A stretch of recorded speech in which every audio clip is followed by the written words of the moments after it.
concurso. El año pasado, el concurso que ganó Hernán, como les contaba antes, el jurado era Laura Ponce, Luis Pestalini y Wanda Elfenbaum. Ah, por acá no se fue, ahí por acá. No se fue. Y este año el jurado era Michelle Nieva, Ricardo Barragán y Martín Felipe Castañet. 40, 50 cuentos. 45, 47 cuentos. Lo inauguramos el 1 de enero, creo, 2 o 3 meses, y ahí fueron llegando los relatos. ¿Querés contar un poquito algo de cómo fue ese proceso de selección y de cómo va la situación? Sí, claro, yo tuve la hermosa experiencia de poder leer todos los cuentos que llegaron, de hacer una preselección y un poco comunicarme con los jurados, que, hay que decirlo, son 3 escritores bastante reconocidos a nivel internacional, así que nos pusimos realmente contentes de que estén apoyando la biblioteca accesible y también a las creativas y los que estamos haciendo la convención. Sí. No, nada que ver, es choclo.orden.flash. Y vamos a ver acá. Sí, Sebastián. Repetilo, digo, Sí. Orden blanco. Choclo.orden.blanco. Si quieres, después lo repaso. Sebastián. Sí, Sebastián. Sebastián Martín. Ven y seguir. Pero, bueno, si no saben lo que es una gorra de una obra corta, es entre 5.000 y 10.000 pesos, por si no tienen idea de lo que sale eso. .orden.blanco. Orden, pero puede ser 10.000 pesos también. Y orden Blanco. Punto blanco. automático. blanco. Blanco. Blanco. Blanco. Blanco. Ay, no sé. Bien. Sigamos. Sí, los cuentos realmente eran un poco de todo. Teníamos cuentos muy graciosos, cuentos muy cortitos, cuentos en que jugaban mucho con el lenguaje. Y el cuento ganador tiene mucho que ver con la atmósfera. Y la idea era, que también transmitimos a los jurados, y que yo tuve en cuenta en la prelectura, era de no pensar en todo esto, que es un poco difícil, sabiendo que el premio es una adaptación a pieza escénica, no pensar en eso. Yo dije, pero ¿cómo van a hacer? Vi lo que hicieron con el cuento de Hernán el año pasado y sé lo que hacen las chicas de la cooperativa. Sabía que iban a hacer algo increíble con el texto que fuera. Y es un texto realmente que trabaja mucho la atmósfera, el uso del lenguaje, presenta realmente un desafío. Quería compartir los comentarios de los jurados acerca de este cuento. Tenemos, este texto me deslumbró. Me encanta el tono y la concatenación siniestra y disparatada de eventos. Una versión airiana de las tumbas de Enrique Medina, pasado por Olaf Stapledon y Theodore Sturgeon. Otro también, sorprendente la idea. Me parece excelente el desarrollo y la sensación inquietante. Siento que tiene una sutileza y cosas escondidas que no dice, pero están ahí. Y yo, la verdad que me identifico mucho con ese comentario. Lees el texto y decís, no sé qué está pasando. Llevas una sensación como lector que quizás no está todo dicho, pero la atmósfera está ahí. Y finalmente, redondo y sensible, vivo, con algo mitad inclasificable, mitad hermoso, mitad monstruoso. Son 3 mitades, pero son gente de palabras. Realmente me gustaría verlo representado. Bueno, lo que acabamos de tener el placer de presenciar. Igual el jurado no vino. El jurado vino, o sea, bueno, igual que es papá de mellizos hace muy poquito, así que se lo perdonamos. En cualquier caso, como lo registramos y la idea es poder subir la grabación al canal de YouTube de la Biblioteca del Sitio, como hicieron el año pasado con el de Hernán. Si alguien quiere ver la función de la adaptación del año pasado, está subida ahí en nuestro canal de YouTube. El elenco y el equipo de adaptación está listo para que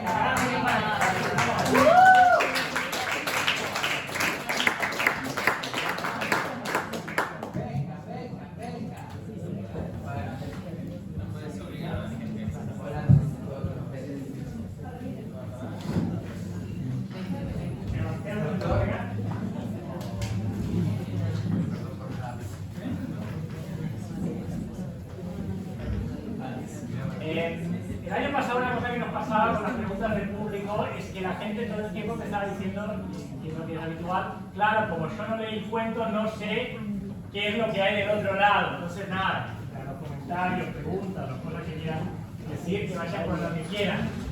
Esto fue un proceso de 4 o 5 encuentros, algunos al principio más mentales, de sentarse a conversar y pensar cómo adaptar, y otros más de ya con el cuerpo y cómo pasarlo y probar cómo funcionaba, qué funcionaba, qué no funcionaba. No sé si Malena, que estuvo a cargo de alguna cosa de adaptación, o Diego, nos quieren decir algo al respecto. Malena, Bailadores Violetas. La maestra, también conocida como la maestra. Un trabajo en equipo, yo no hice la adaptación sola. No. Para mí es un loco. ¿El autor o el autor? El autor está loco, seguro. Y hacer esto también, es un absurdo total. Pero bueno, también es como parte de la diversión que sea todo tan rápido, pero es. Sí, no sé si les contaron recién el compadre, pero nosotros de acá días no conocemos, no somos parte del jurado, que creo que lo dijeron, con lo cual no tenemos algo para decir, che, bueno, este cuento es adaptable, este cuento no, es como, bueno, un jurado decide, sin importarle que eso después va a ponerse en escena, un cuento.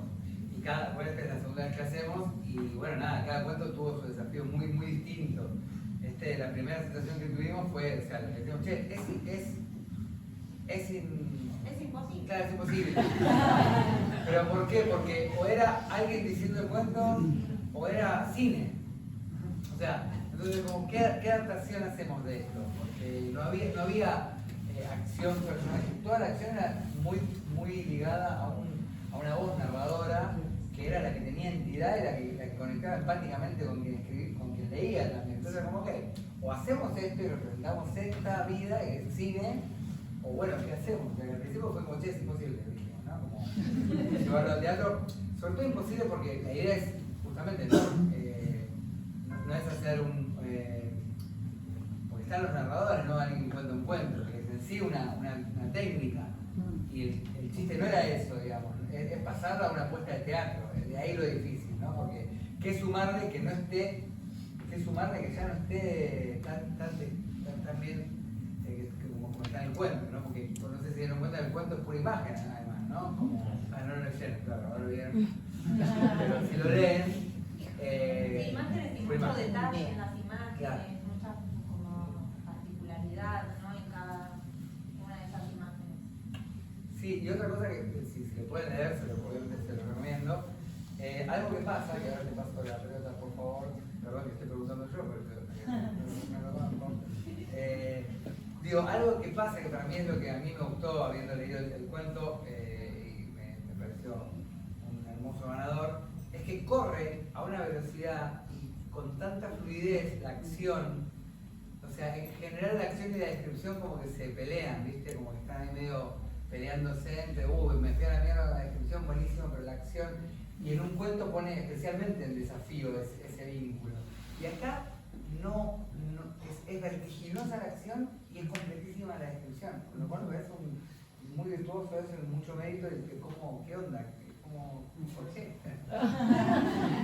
¿Cómo hiciste? No, qué sé yo. Cuando te pones a escribir, no pensás en nada de eso. Voy a compensar la acción con la descripción, que esto tenga un ritmo. Sí, quizás inconscientemente el ritmo lo estás pensando porque ves que se movilice, pasan cosas. Y las descripciones también, digo, los ambientes. A ver, algo que no sé si viene al caso contarlo, pero yo esa escuela la conozco, el barrio lo conozco, a los pincheros los conozco, a estos autómatos no, pero Ciudad Villa, ¿no? por todos lados. Ciudad Villa, Campanillas, en realidad es sí, conurbano de Buenos Aires, Pontevedra. Estas cosas no sirven para nada, en realidad, contar de dónde sale la idea del cuento, pero yo te voy a contar. Ganaste concurso. Sí, creo que de hecho.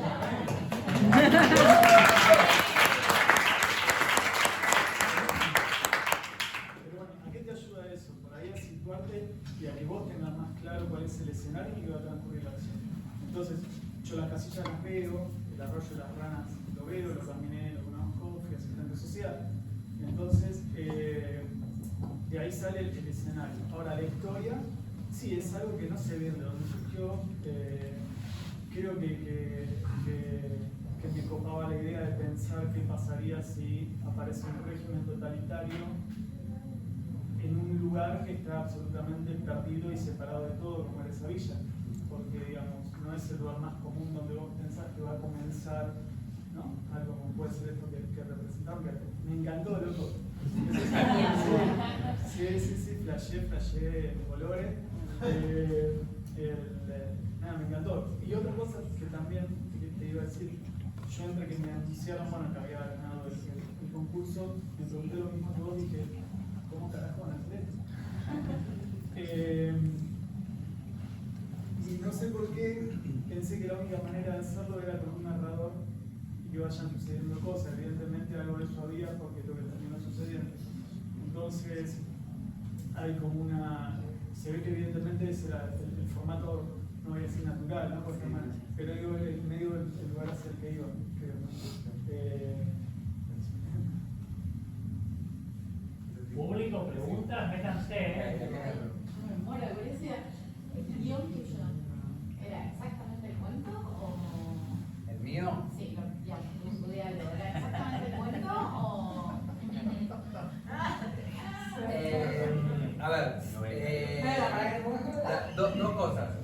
Sí, pero yo no estudié el texto. O sea, lo que yo estudié fueron las imágenes.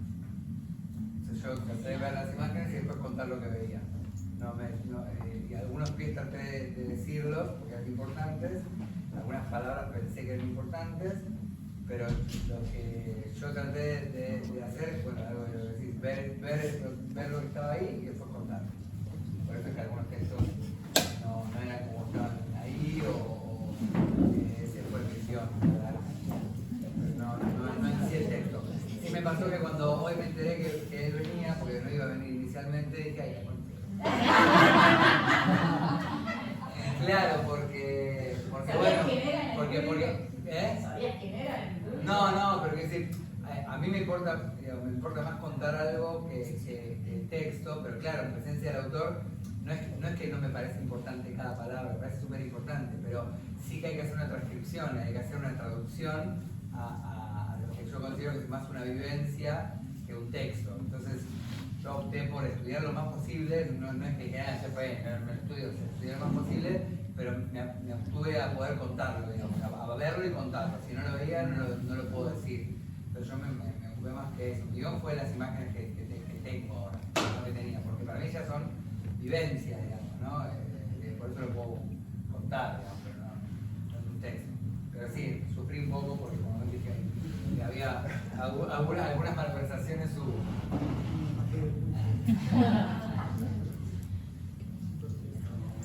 ¿Puedo decir dos datos de color? Uno, que hoy, bueno, yo soy la hermana del doctor.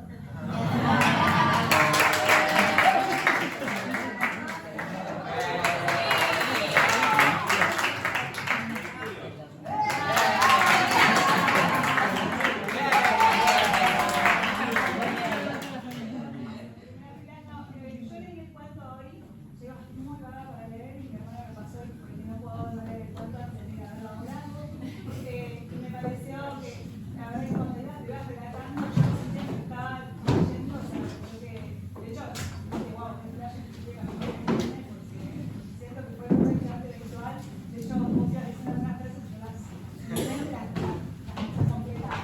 Y yo te voy a decir que no tiene nada que ver, pero me parece tanto de color también que es valor, que mi hermano estaba dando vueltas por Europa hace un par de meses y él decidió volver para dar la obra de ustedes.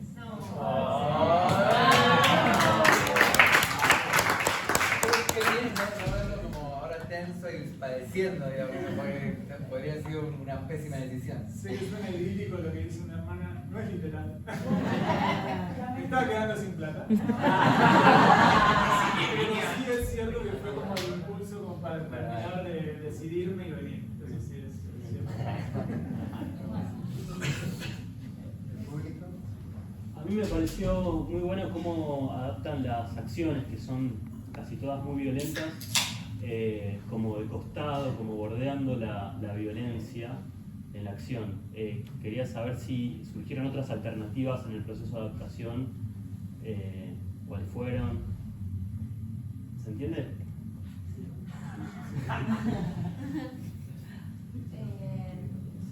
Yo creo que trabajamos bastante intuitivamente y diciendo un poco que sí a todo porque el tiempo es tan cortito que como que no hay mucho tiempo para pensar. Entonces fue como, bueno, agarramos las imágenes principales que nos parece que van llevando a la historia a avanzar. Sí, bueno, ¿cuáles son? Esta y esta. Y después un poco como estilizarlas o llevarlas a lo más simple, justamente porque en el texto ya hay un montón de detalles que las completa el público con su imaginario en ese juego de escuchar y ver e imaginar.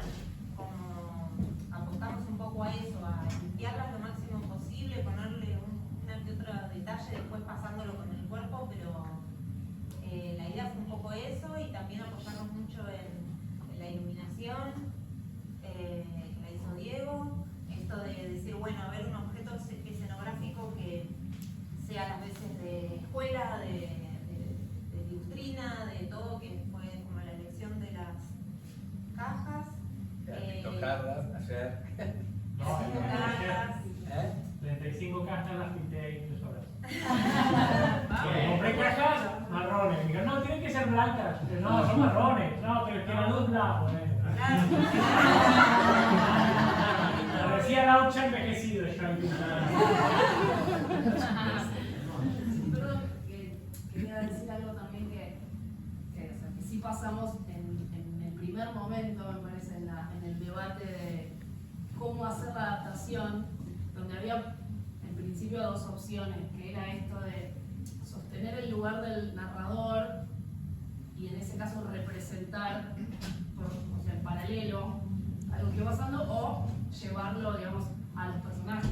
Digamos, podían estar hablando de los personajes y no existía un narrador. Yo creo que en esa decisión trabajar la violencia que ya estaba en detalle en el texto y que iba a estar en boca de él, iba a ser como algo que no iba a funcionar. Entonces tomamos esta decisión de sintetizar los gestos, ¿no? Como en cuadros, donde no se desarrollan necesariamente las acciones, sino que se resumen y nos parecía que era como más Sí, inclusive potente. No, nada, como en esa decisión tenía que ver con la descripción tan concreta de las imágenes de violencia también. Son casi como fotogramas, digamos, extraídos de toda la escena, ¿no? Sí, absolutamente. Pensamos en términos de cómic, viñetas y de escindir la intención de la acción. O sea, ningún personaje está motivado por la intención. Entonces, eso es lo que da la sensación de que la violencia no está como en los personajes, sino hay algo que como en cierto realismo exterior, como que uno completa el acto violento, pero el hecho de que los personajes no estén cargados de la intención, están desdoblados, genera como la necesidad de que uno complete esa violencia y no que tenga que creer en esa violencia porque está ocurriendo de hecho, sino porque la imagen narra esa violencia y uno, bueno, la puede transitar llenándola muchas veces con sus propias sensaciones sobre la violencia, digo, ¿no? Pero sí que pensamos en términos de viñetas, historieta, En el storyboard, desfasaje, digamos, en el desfasaje de que no fuera sincrónico, digamos, que no estuviera dicho la acción hecha en paralelo a la mención de la acción. Hay un Siempre montón de estaban veces que- o antes o un poco después, siempre estaban un poco corridas.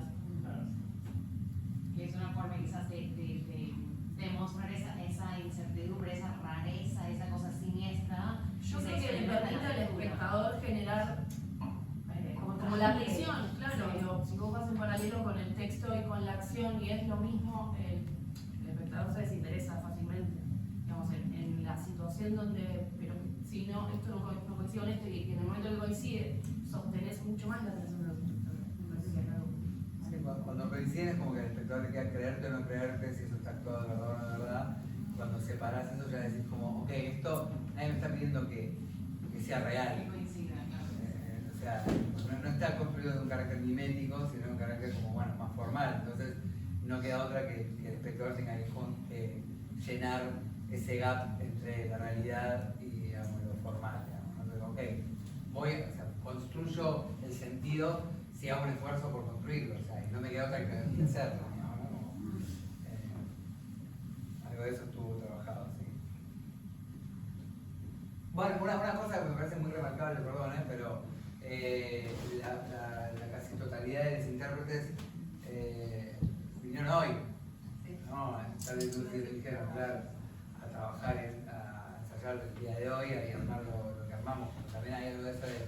contar con intérpretes que solo les decís lo que tienen que hacer y llenan todo el resto, ¿no?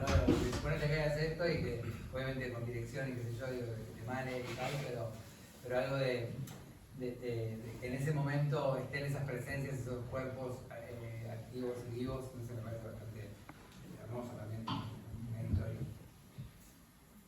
¿Alguna? Sí, ahí va. No, la verdad que una de las cosas que me sorprendió es la persona que estaba haciendo de Ernst.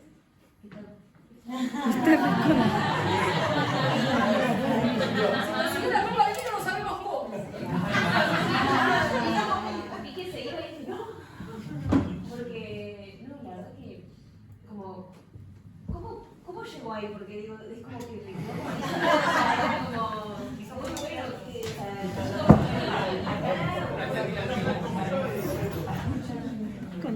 Repetí la pregunta. Que no sé qué, o sea, ¿cómo llegó a ese lugar? O sea, ¿ya sabían que iba a ir ahí o si hizo la cara y dijeron, tiene que ser, o dijeron, antes que nada, que la gente te quiere ver. Por favor, ¿cómo construiste? Para, que pela, que están atrás del bueno.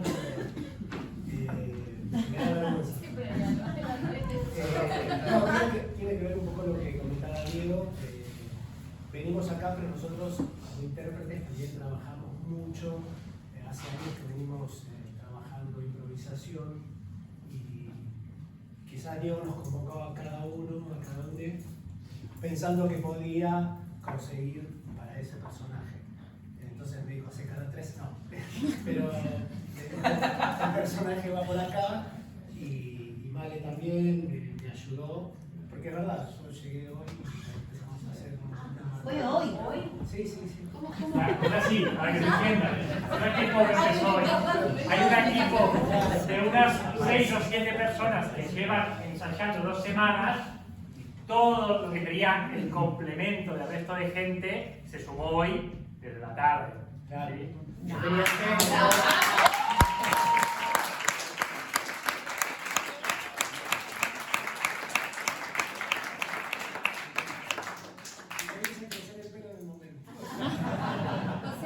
Perdón, para que se entiendan tras de escena. Acá, perdón, que me voy metiendo. La primera vez que llego al barrio está el equipo de la cooperativa y algunas personas sumadas. Ana Caro se sumó a varios ensayos, Santi se sumó a varios ensayos. Pero hay un momento que empezás a pensar, bueno, ¿cuánta gente necesitamos para esto? Uy, necesitamos ser 15. Bueno, acá hay varias personas que son profesores de teatro que dicen, che, estudiantes de sus grupos, de sus clases, ¿se pueden sumar a un ensayo desde las 4 del viernes para una obra que es las 9? Sí. Bueno, hay un equipo de 6-7 personas, que es gente de la cooperativa y Santi y Ana Caro, que estuvieron laburando durante esas 2 semanas y para lo que es la completitud del elenco, convocaron a estas personas cercanas, entrenadas, con quien trabajan, con quien saben, digamos, hablar el mismo lenguaje teatral. No es que hay uno que pasaba por la calle y lo metieron, porque es un desastre. Alguien a quien le pueden decir lo que dijo, ponete acá, ponete allá, hacer esto, un poquito más de esto, un poquito más de aquello, y ya hablan el mismo lenguaje. La mitad de las personas que vienen acá sentadas se sumaron hoy a la tarde, a las 4 de la tarde, la otra mitad y llevan 2 semanas trabajando. Mucha gente Y el estuvo vestuario, El vestuario, esa es para vos.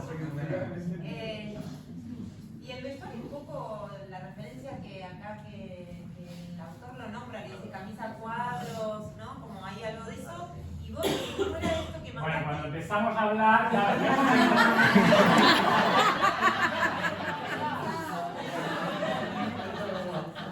cuando empezamos a hablar, o sea, yo no, claramente no soy dramaturgo ni actor ni nada. Yo me encargué de aspectos de producción.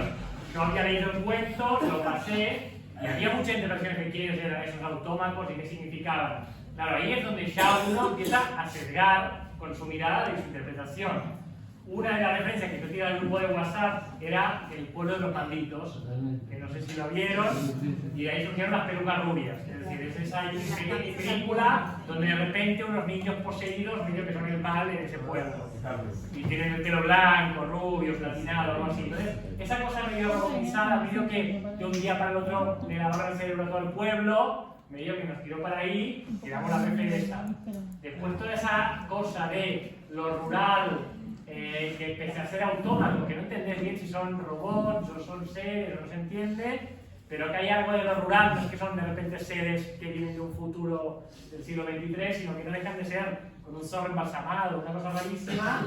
Había una cosa que nos dio un poquito de rural argentino, rural norteamericano, y ahí le miramos la camisa Codeliche, que él la metió en el texto, pero no está en el libro, lo de la camisa Codeliche, capaz que dijo. A cuadro. ¿Dice que me acuerdo? Sí, sí. Ah, ya no me acordaba. Pero esa cosa medio de rural norteamericano, rural argentino, la unificamos con esas camisas Codeliche. Y las pelucas. ¿Dónde cotizó las pelucas? Las pelucas de la gente. La peluca del pelado, la peluca la peluca de esas pelucas. ¿Cuál es la peluca? ¿Dónde se consigue? Bueno, no, fue un motivo de disputa, un motivo de disputa a último momento. Todos tenemos pelucas. Porque compramos unas pelucas y todos tenían pelucas para hacer como una especie de uniforme, digamos, de sujetos.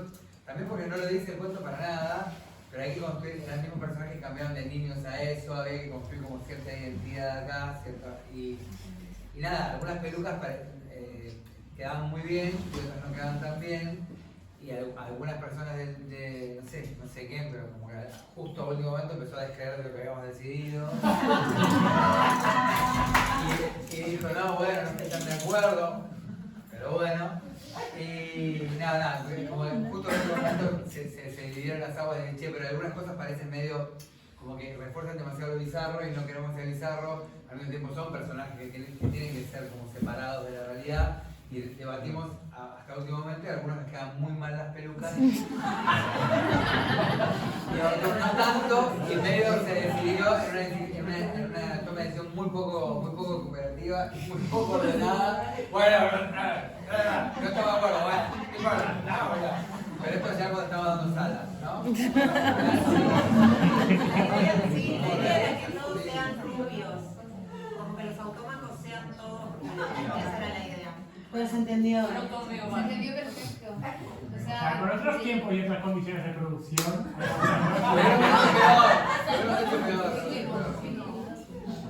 Fue lo que más se escuchó hoy durante el ensayo era, ¿y las pelucas? Así que esté bien con la pregunta. ¿Y las pelucas? Perdimos peluca, perdimos. Desapareció a las 4 y las 9 de la noche, pasó de todo. Yo puedo hacer dos preguntas, es la misma, en realidad es la misma pregunta para el público y para el autor, en el orden que sea. ¿Cómo sintieron que se integró?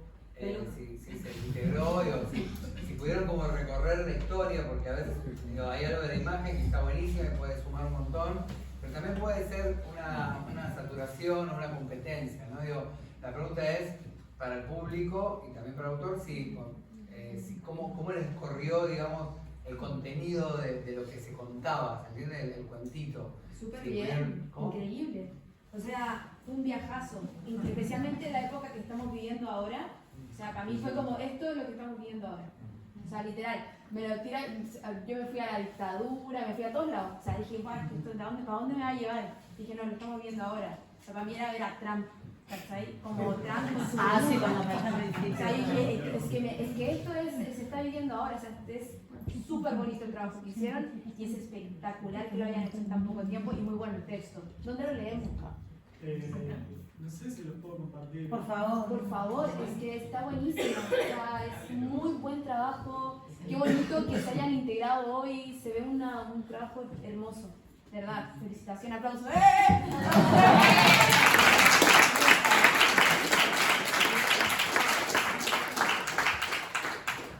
Yo creo que funcionó muy bien esto que hablaban ustedes, ¿no? Del tema de tener el relato centralizado acá, pero ir yendo y viniendo, ¿no? Porque no era una constante y la puesta de luces funcionó bárbaro, como te iba guiando, digamos, en ese ida y vuelta. Me parece que, nada, la coordinación, lo maravilloso es eso, que con pocos ensayos, la coordinación que se ve, digamos, y se palpa, ha funcionado tan bien. Él no lo va a decir, lo digo yo, Hernán está diciendo eso en parte porque el año pasado, cuando fue el concurso, el ganador del concurso, su cuento, porque ahora no me acuerdo, pero tenía más diálogo. Entonces había alguna cosa de la dificultad de esto, de cómo es la voz del narrador, que estaba más solventada, pero a la vez tenía una dificultad técnica de que había, digamos, lo que podríamos decir más efectos especiales de ciencia ficción necesarios para la dinámica de la narración. Entonces, el año pasado se resolvió desde la iluminación, eso es medio que el 50% de lo que puede hacer con el teatro.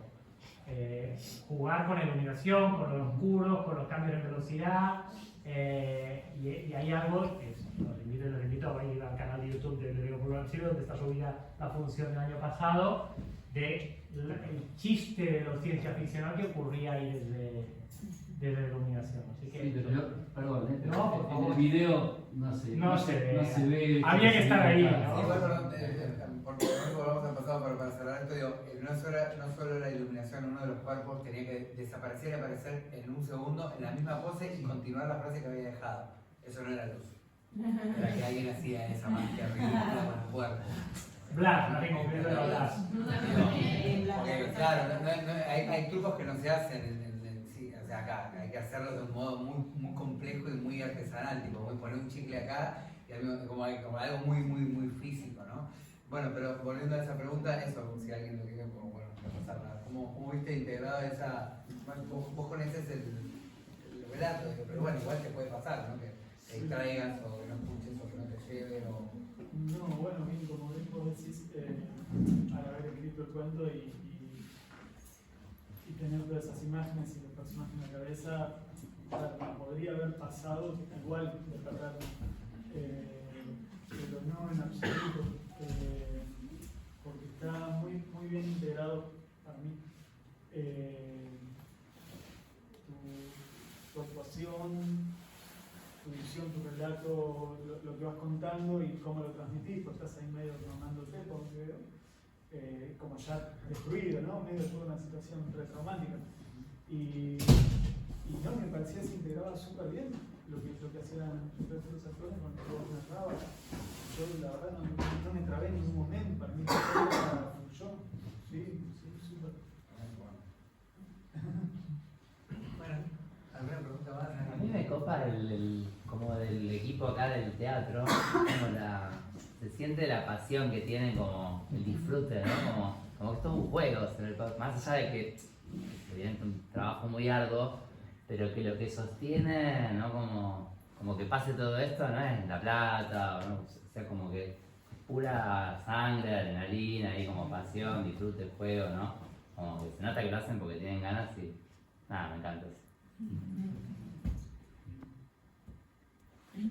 A mí hubo algo que me gustó mucho de cómo se generó en la puesta en escena, esto de que se confunden las dimensiones temporales. A lo mejor no eran memorias, eran recuerdos, pero que eran presentes y que yo me trasladaba a ese presente, pero después el narrador me hacía acordar, no, pero era un pasado y era una memoria, pero está presente, pero está pasando y lo veo ahí, no sé, como que fue un mambo que estuvo buenísimo porque te trae de nuevo a este presente, el pasado, entonces bueno. No sé, varía. Listo. Blas se preocupa porque como es del café también, ahora está pensando que se me rompe. Esto es una cooperativa, ¿viste? Está acá sentado hablando de teatro y ya está pensando en los falafels. A ver, pregunta. A mí me transportó un montón la actuación de acá de todo el elenco, porque había algo en las caras que ponían, los movimientos exagerados, que obviamente los autómatas,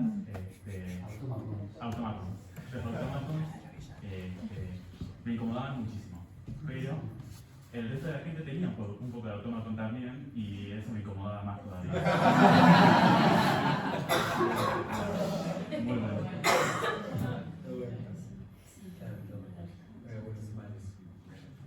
A mí me gustó mucho la parte de los pinchados, eran pinchetos, eso.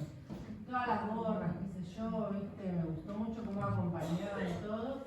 Y en el momento que le repegaban al otro, ¿viste? Que estaba en el piso.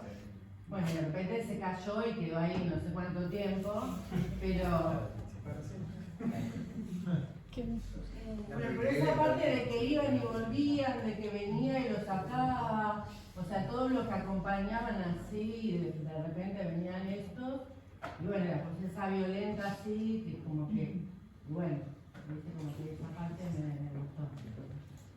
Perdón, me acordé de algo cuando estábamos hablando de cómo adaptarlo y eso, esta cosa de cómo él va relatando algo que es completamente actual, de cómo puede ocurrir todo esto y cómo todo un pueblo se deja de alguna manera o se va plegando a esa situación, aunque eso lo va a oprimir y lo va a destruir, digamos. Y en un punto eso fue como un puntapié a decir, bueno, vaciar un poco de emoción, como si no pudiéramos sentir cuando hay mucha violencia, como si eso nos vaciara de la posibilidad de sentir y accionar en relación a lo que siento. Y se nos venían mucho las imágenes de que para los autómacos esta cosa como del nazismo cuando a Hitler le hacen la publicidad, digamos, para que gane las elecciones y no sé qué, como esta imagen de grandilocuencia, ¿no? Que es todo como mirado y vacío, ¿no? Como esta imagen de posible violencia ahí. Erotizar la violencia. Claro, exactamente, como llevarla a un lugar hasta atractiva, ¿no? Extraña, atractiva, que en un punto es como, ¿por qué me estoy metiendo ahí a ver eso que después cuando te cortan la cabeza decís, ay, yo sabía que me iban a cortar, pero igual es como tentador esa opresión, esa violencia. El ídolo carismático, digamos. Perdón, y que tiene una ideología, porque de hecho hay un autómaco que trata de feminista a la maestra. Claro. Entonces yo me pregunto si eso fue una decisión de ustedes o ya venía del cuento que no leí. No, es tan chico de rojo.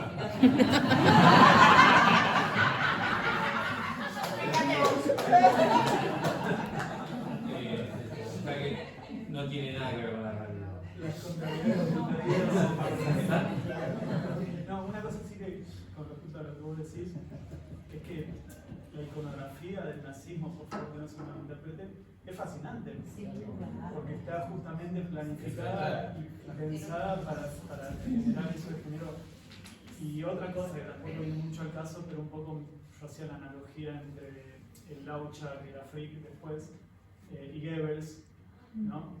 Y un poco está el ministro de propaganda del nazismo y después entonces hice también un poco el enlace ahí en mi cabeza mientras lo escribía, pero bueno, nos llegó porque hablamos de eso. Ay, a mí, el procedimiento de ir degradando desde las infancias, hay un montón de cosas que están ahí, obviamente. Pero, ¿y qué pasa como público? Que empiezas a verlos, ¿no? Y dices, necesito ver a más, y cuando ya aparecéis todos, ¿no? Y está cada uno como con su familia, es como, por favor, darme más, ¿por qué no aparecen más? Quiero a todos. Necesito una peluca rubia. Quiero ser así. Quiero pertenecer, ¿no? Es como Por esa ahora miramos dicotomía al que público pasa. a ver si había pelucas ahí también. Claro, Todos con peluca. todos con peluca y... Los números menemistas lo resumo así nomás. Sí, muy guay, muy guay. Es muy lindo como los personajes que no tenían movimientos, sino que estaba todo el narrador, trabajaron mucho con los ojos, que era como la voz de los personajes. Estaban mucho tiempo quietos en la misma posición y para mí fue muy lindo porque lo lindo era, podías detenerte un par de segundos en cada uno y mirarlos porque sabías que no se iban a mover, iban a estar ahí mientras iba contando todo y ese relato iba entrando. De hecho, a vos digo, te vemos poco porque cada tanto mirás, pero. Yo me he dado cuenta de eso, estaba buenísimo. Me están mirando. Claro, hay algunos momentitos que. Estaban viendo la escena. Hay momentos que de repente pasa algo que te lleva a mirar y volvés a mirar ahí. Y para mí era muy lindo ver cómo cada quien hablaba con los ojos. Era muy lindo ese trabajo. Con miradas muy intensas. Estaba bien por momentos, había que dejar de mirar porque. Mirá, porque estaba de verdad por no sé lo que tenía que decir después. No, pero Walter White estaba miedo mirando. Va haciendo toda la primera aparición de la terrible. De este lado también da un poco de miedo a veces cuando como que... Sí, yo no me quiero pelear con vos. También el tema de las miradas tenía mucho que ver con los tiempos, cómo se tenían los tiempos en escena y laburazo cada uno, o sea, y esto. Y la realidad tengo una pregunta, para quienes estaban en escena, ¿se sentían nuestras miradas? Porque ustedes mantenían y elaboraban mucho la mirada, pero digo, ¿les representó un desafío eso de sostener esos tiempos pesados, calculo yo, para alguien que está actuando?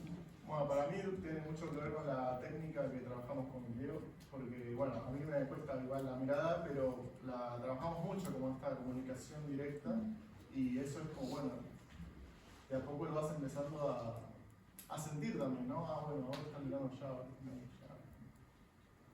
Interesante. Bueno, el conocimiento total se notó ese trabajo, porque era la sensación que dijo acá la otra persona del público, era eso, o sea, había un algo ahí que también tenía que ver con los tiempos, desde el tiempo del relato y los tiempos que se tenían, digamos, las acciones de la imagen.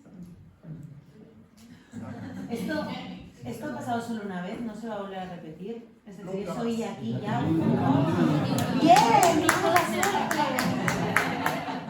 Qué bueno, qué bueno. Hernán lleva un año esperando que volvamos a hacer de vuelta la del año pasado y se quedó con la gana.